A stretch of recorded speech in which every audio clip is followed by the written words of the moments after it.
So this is the iPhone 17 Pro, and I've had it since launch day, and I'm going to give you guys my 1 month later review on the iPhone 17 Pro. I've been covering the 17 Pro Max quite a bit, but let's talk about what this one has been all about for me, and if it's worth getting this one maybe over the other iPhones in the lineup this year.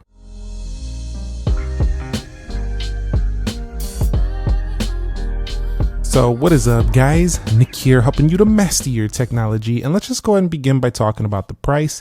This phone comes in at $1099. Now it goes up $100 because they did drop the 128 gigabyte option. Now for me, that is a little bit of a price increase, so I will say that if you are going to be going to this one, you better want this size, because at $1099 you're not too far off of getting a Max phone.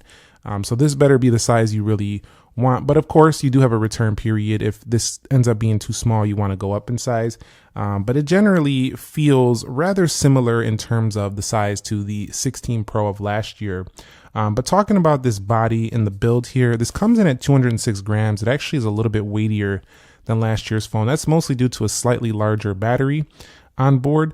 This device also does come in at 8.8 millimeters thick, so it is definitely not a super razor thin phone. It definitely has a little bit of thickness to it, which some people are definitely okay with and used to these type of sizes. So I've seen the 17 Pro selling even better than the iPhone Air.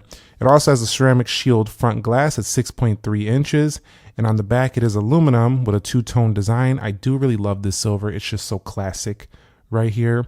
And also it is an eSIM model here in the US. You could get a nano SIM internationally, which gives you a smaller battery, so I'll take the eSIM one for the better battery.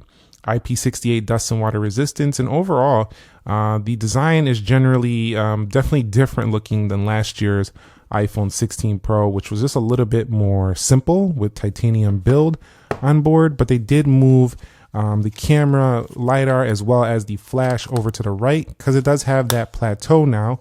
As you see on the 16 Pro of last year, it was kind of housed in the same area. You'll also see that the backs definitely look a little bit different. And one thing I'm not a big fan of is that top section right there with that antenna line up there, or this 5G antenna. Not a fan of that. It was kind of integrated within the titanium frame on the previous model. So overall, I think this is more of a functional upgrade versus a aesthetic upgrade, meaning that it's more about function than looks as much. But the looks are also, could be somebody's favorite as well if they do like two-tone designs. So, it's kind of in between for me on the 17 Pro models this year. I somewhat like some aspects of it, but to me, it's not the best design they've ever done. Some people might disagree. Let me know your thoughts. I think this one is a little bit more polarizing this year than prior iPhone designs that were a little bit more simple and a little bit more clean. It seems more function and purposeful this year to get that bigger battery and going with aluminum to dissipate the heat. Let me know your thoughts on that down below in the comment section of this video. Now, when talking about the display here, just like the 17 Pro Max, it's been pretty much a joy to use. It is a bit smaller at 6.3, and it's even smaller than the iPhone Air, but it does have the same 3000 nits.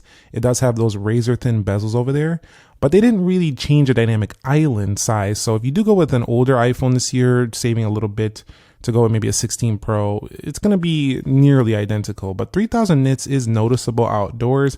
I think we've reached a level where, that's enough, especially when we get outdoors. It's the same 19:9 aspect ratio, so when you are reading news and stuff of that sort, you do have nice width of the display to go ahead and see all your content. So it doesn't feel like super small to consume media, even though it's a smaller hand size. So I think it's a good balance. Just like I loved my 16 Pro, it's pretty much the same here once again. Also went with an anti-reflective coating on board here, so there's a little bit more glare because of my lights, but it definitely is a bit better than prior versions when it does come to glare. When you are using this phone one-handed, it also isn't too hard to one-hand this if you have a relatively large hand. If you have a smaller hand, this will still be kind of a reach, so that's why people with smaller hands look at the Max and say this is ridiculous. But if you have a larger hand, this will be pretty easy to one-hand. If you do have really large hands, this will probably feel small, but if you have really small hands, this will feel large. Overall, it's kind of a in-between size, I would say, but definitely not as pocketable or portable as something like an iPhone mini, or maybe even some of the older 6.1 inch designs. The 5.8 to me was pretty great with the iPhone 10. But 6.3 still feels sizable enough, and when you're not comparing this side by side with a Max, that display seems to be plenty enough for the day-to-day. Moving on to the area of software, we are looking at iOS 26.0.1, I believe, on board on this one. Let me go ahead and check to confirm that.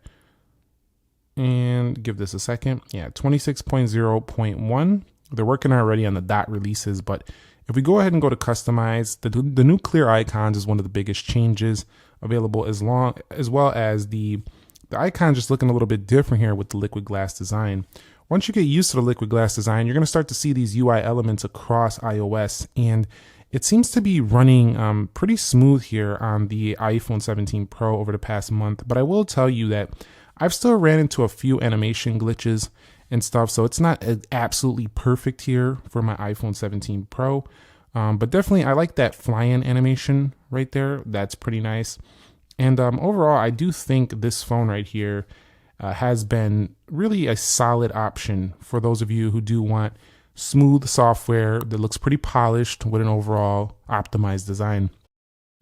Now, when it comes to performance, this phone is just like the iPhone 17 Pro Max, beating a lot of the competition out there. It's clocked in at 4.25 gigahertz.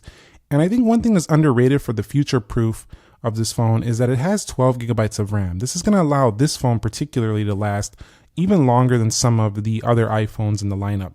So if you are looking for, better overall longevity and you want a more of a one-handed size, the 17 Pro is definitely a solid option for you to pick up here. Of course, when you do go with the higher storage tiers, you stay at 12 GB of RAM, but you're going to pay a lot more for like a 1 terabyte version of this. But one of the best things is that when you're playing games, when you're running things, because of the improved thermals on here, this one doesn't really get too hot. And that's pretty cool because at this size, it feels more like a little mini powerhouse in your pocket. Of course, the Max, you expect that it's a beastly size phone. But this one, not getting too hot or too warm even, running like a beast, and one-handed, it just feels like you have all this power in this more portable package. So it is a pretty impressive functional smartphone here with the iPhone 17 Pro overall, but it's still at its core the same as last year. Like, it's the same type of phone as last year. It just has, a little bit of a smoother back with the rounded design here, and also, an improved thermals because of the metal choice they went with. But some people would perceive that metal choice as a cheaper feeling phone. But at the end of the day, I don't know. I think I would take the function maybe of this, but I still want to see, I still like titanium more. If I'm being totally honest, I do like the look of titanium more, but I like the thermals that come with the 17 Pro. There's always like these little minor things that there's always something you got to sacrifice to get something else, it feels like. If we go here to the cameras, let's talk about those. Camera control button on board. Having no difference in the zoom on the 17 Pro, you can go 8x and 40 times, makes this one of those rare phones out there where you can get the smaller size with the same exact camera system as the larger size. Now, if you look at the Galaxy S25 lineup, you got to go with the Ultra to get the best cameras. With this one, you can go with the smaller phone and get the same screen resolution, you get the same camera here, you get the same center stage. And this makes the choice easy. It's either large or small, versus other phones makers, you're like, oh, I got to go with the Ultra to get the best cameras. I got to use this monster size phone. So I definitely love that this gives us the same results. We also do have 4K at 120 available, and really a lot of raw modes that are available for this. So if you do want to use this as a professional tool, you can do that for sure.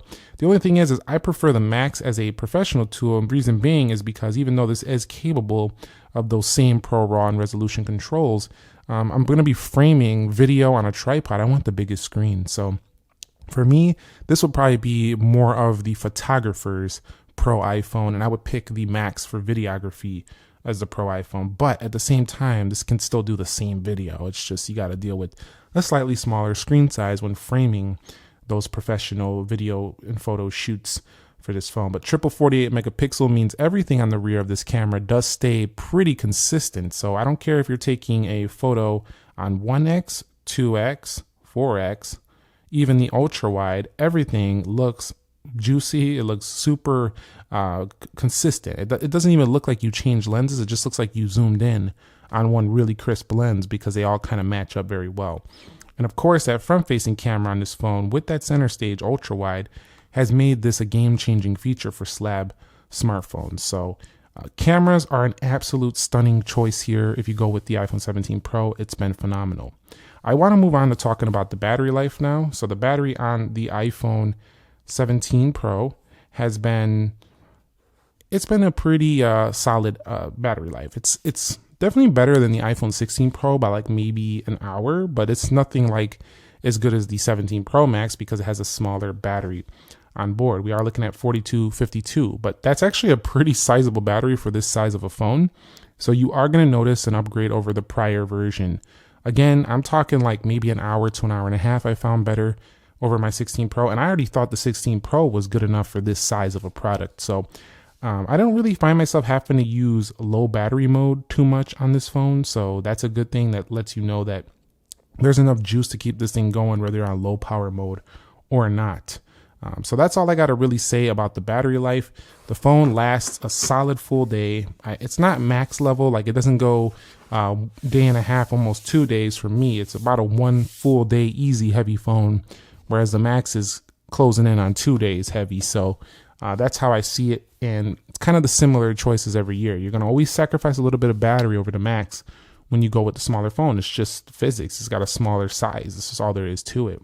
One of the things, though, I do want to state, though, is that the actual audio quality that comes out of this phone is basically identical. It's not very different than the iPhone Max, so you don't have to worry too much about having lesser audio quality. They also have Bluetooth 6.0, which is up from 5.3.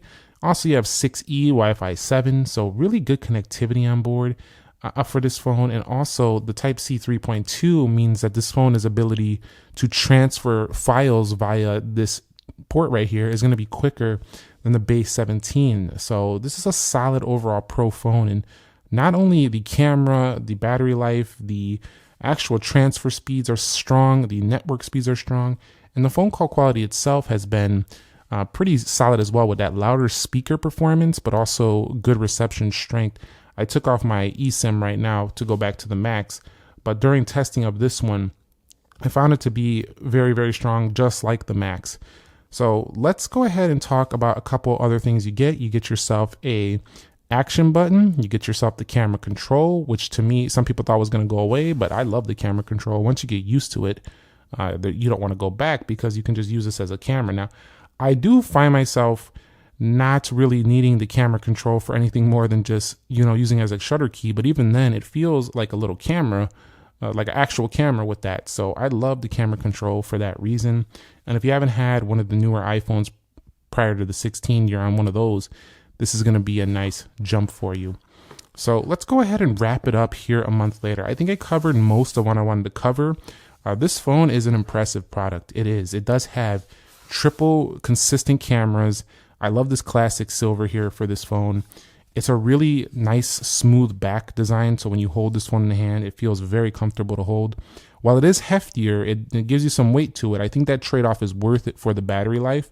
There's just not a lot of sacrifices with this phone right here, besides maybe the Max giving you a little bit more battery. If you want that extra half a day, then you'll want the Max. But if you think the Max's size is too big and you want the comfortable display size, I think the Pro is going to be the choice for you for sure. I think you're going to be super happy with this product. So yeah, that's my take on the Pro. If there's anything I would say that I like to see upgraded is maybe better design in the future. Of course, they're going to probably be with this design for a couple of years. But I want to see the return of titanium. Honestly, I love titanium on a smartphone. If they could find a way to get it to work in a way where the battery life is good and the thermals are good, which I think they will. The Air still has titanium. I would like to see that again for the Pro. And maybe, I still think, if you look at the actual design, I still feel like it looks still kind of similar with the camera layout to even prior iPhones. So I still want to see a totally redesigned and a reduced dynamic island, or even totally gone dynamic island. So there are some things that still be improved for these phones, but this is a great year in terms of like an overall package. All these 17s, besides the Air, seem to be giving you everything you would need in a phone. And I say besides the Air because the Air is missing cameras and has a weaker battery. But thumbs up if you enjoyed it. Subscribe if you haven't already. And I will catch you all in the very next episode. Nick here. Be sure to be well, and peace.